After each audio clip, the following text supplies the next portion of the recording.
ಇಲ್ಲಿ ಒಂದು ವಿಚಾರ ಇತ್ತು, ಆಪರೇಷನ್ ಬ್ಲೂ ಸ್ಟಾರ್ ಒಂದು ದೊಡ್ಡ ಕಾರ್ಯಾಚರಣೆ ಇದು. ಬಹುಶಃ ಈ ಒಂದು ಬಿಂದ್ರನ್ವಾಲೆ ವಿಚಾರಕ್ಕೆ ಸಂಬಂಧಪಟ್ಟಂತೆ ಇಂದಿರಾ ಗಾಂಧಿ ತೆಗೆದುಕೊಂಡಂಥ ನಿರ್ಧಾರ ಇದು. ಅಲ್ಲಿ ಅನೇಕರು ಸೈನಿಕರು ಹೋರಾಟ ಮಾಡಿದರು. ಅಂಥ ಸೈನಿಕರ ವಿಚಾರದಲ್ಲಿ ಆ ಸೈನಿಕರಿಗೂ ಒಂದಷ್ಟು ಬಾಕಿ ಬರಬೇಕಾಗಿತ್ತು. ಆ ವಿಚಾರ ದೊಡ್ಡ ನಿರ್ಲಕ್ಷ್ಯ ಇತ್ತು. ಆವಾಗ ವೀರಪ್ಪ ಸರ್ ಏನು ಮಾಡಿದ್ರು? ಆ ಸೈನಿಕನ ಫ್ಯಾಮಿಲಿ ನನಗೆ ಗೊತ್ತಾದಾಗ ಫೇಮಸ್ ಇದು ಈ ಆರ್ಟಿಕಲ್ಲು ಬಹುಶಃ ಈ ಸಂದರ್ಶನ ಅಪೂರ್ಣ ಆಗ್ಬಿಡುತ್ತೆ. ಇದ್ರ ಬಗ್ಗೆ ನಾನು ಪ್ರಶ್ನೆ ಕೇಳಿಲ್ಲ. ಅದು ನನಗೆ ಗೊತ್ತಾದಾಗ ನಾನು ಕೇಸ್ ಇಷ್ಟು ಮಾಡಿದೆ. ಕೇಸ್ ಇಷ್ಟು ಮಾಡಿದ್ಮೇಲೆ 4-5 ತಿಂಗಳಲ್ಲೇ ಅವನಿಗೆ 40 ವರ್ಷ ಹೋರಾಟ ಮಾಡಿದ್ದಾನೆ. ಇದಕ್ಕೆ ಬಂದರೆ ಅವನು ಬರ್ದವನಿಲ್ಲಿ 4-5 ತಿಂಗಳಲ್ಲೇ ನನಗೆ ಅನುಕೂಲ ಆಯಿತು ಅಂತೇಳಿ ಲಾಸ್ಟಲ್ಲಿ ಬರ್ದವ್ರು ನೋಡಿ. Correct. I am very grateful ಅಂತ ಅಲ್ಲಿ ಕೆಳಗಡೆ I am very grateful for having got the land after 40 years and thankful to Upalokayukta justice B Veerappa who is very generous and has a good heart. 6 ತಿಂಗಳೆಲ್ಲ ಕೊಡಿಸ್ಬಿಟ್ಟಿದ್ದಾರೆ ಅವರು. ಇದು ಸೈನಿಕರು ಅಂದ ತಕ್ಷಣ ನನಗೆ ಒಂದು ಜ್ಞಾಪಕ ಬರುತ್ತೆ. ಈ ಲಾಸ್ಟ್ ಇಯರ್ ಇಂಡಿಪೆಂಡೆನ್ಸ್ ಆದಮೇಲೆ ನಮ್ಮ ವಿಜಯವಾಣಿಯವರು ತುಮಕೂರಲ್ಲಿ ಒಂದು ಕಾರ್ಗಿಲ್ ಉತ್ಸವ ಅಂತ ಮಾಡಿದ್ರು. ಓಕೆ. ನನ್ನ ಕರೆಸಿದ್ರು ಅವಾಗ ಆ ಕಾರ್ಗಿಲ್ ಉತ್ಸವಾಗ. ನಾವು ನಮ್ಮ ಮಿಸಾಜ್ ಇಬ್ಬರು ಹೋಗಿದ್ದೀವಿ. ಅದು ನೋಡಿದಾಗ ಆ ಸೈನಿಕ ಸತ್ತೋಗಿದ್ದು ಅದೆಲ್ಲ ನೋಡಿದಾಗ ನಾನು 2 days ನಿದ್ದೆ ಮಾಡಿಲ್ಲ. ನಾವು ಏನು ಮಾಡಿದ್ದೀವಿ ಸೈನಿಕರಿಗೆ ಅಂತ. ಓಕೆ.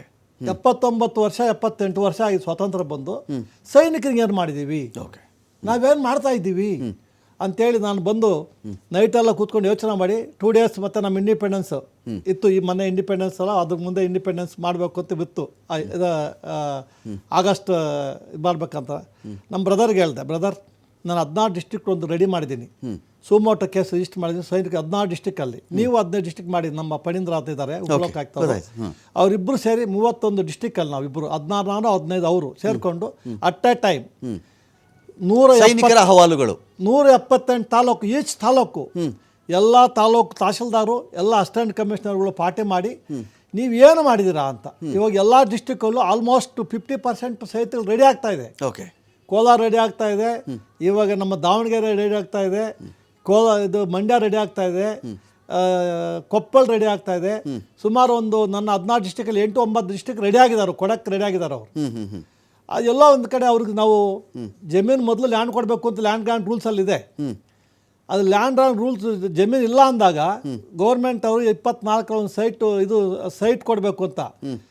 ಅರ್ಬನ್ ಏರಿಯಾ ಆದರೆ 30-40 ಕೊಡಬೇಕು, ರೂರಲ್ ಏರಿಯಾದ 60-40 ಕೊಡಬೇಕು ಅಂತ ಆರ್ಡರ್ ಮಾಡಿದ್ದಾರೆ. ಅವ್ರಿಗೇನು ಆಗ್ತಾ ಇಲ್ಲ, ಯಾಕೆ ಮಾಡಬಾರ್ದು ಅಂತೇಳಿ ನಾವು ಸುಮೋಟೋ ಕೇಸ್ ತೊಗೊಂಡು ಅದೊಂದು ಸೈನಿಕರಿಗೆ ಒಂದು ನಾವು ಕೊಳ್ಳೇಬೇಕು ಅಂತ ಹಠ ಹಿಡಿದಿದ್ದೀನಿ. ಅದು ಮಾಡ್ತಿರ್ತೀನಿ, ನನ್ನ ನಂಬಿಕೆ ಇದೆ. Very good sir, very good sir. ಇನ್ನೊಂದು ಕಡೆ Upalokayukta steps in cook gets pension after 9 long years. Social service ಡಿಪಾರ್ಟ್ಮೆಂಟಲ್ಲಿ ಒಂದು 23 ವರ್ಷ ಕೆಲಸ ಮಾಡಿರುವಂಥ ಮಹಿಳೆ ಸರ್, ಪೆನ್ಷನ್ ಕೊಡ್ತಾ ಇರಲಿಲ್ಲ ಅಂತ ಹೇಳಿ. ಸೊ 9 ವರ್ಷಗಳ ಹೋರಾಟದ ನಂತರದಲ್ಲಿ ಆ ಮಹಿಳೆಗೆ ಪೆನ್ಷನ್ ಕೊಡೋಕ್ಕೆ ವೀರಪ್ಪ ಅವರೇ ಬರಬೇಕಾಗಿತ್ತು ಅಂತ.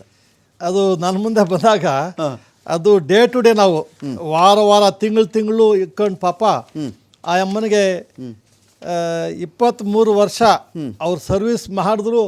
ಆ ಅಮ್ಮ 2016 ರಿಟೈರ್ಡ್ ಆದರೂ ದುಡ್ಡು ಕೊಟ್ಟಿಲ್ಲ ಇವರು. ಓಕೆ. ಕಾರಣ ಗಲಾಟೆ ಮಾಡಿ 20 ಲಕ್ಷ 20.21 lakhs ಕೊಟ್ಟಾದ್ಮೇಲೆ ಆ ತಾಯಿ ಬಂದು ನನ್ನ ಹತ್ರ ಫೋಟೋ ತಗೊಂಡು, ಆ ಫೋಟೋ ಇದು ನೋಡಿ, ಕರೆಕ್ಟ್, ಫೋಟೋ ತಗೊಳ್ಳೇಬೇಕು ಅಂತ ನಮ್ಮ ಅವರು ಜಡ್ಜು ಇದ್ರು. ಇದನ್ನ ಇದು ಮಾಡಿದವರಲ್ಲ.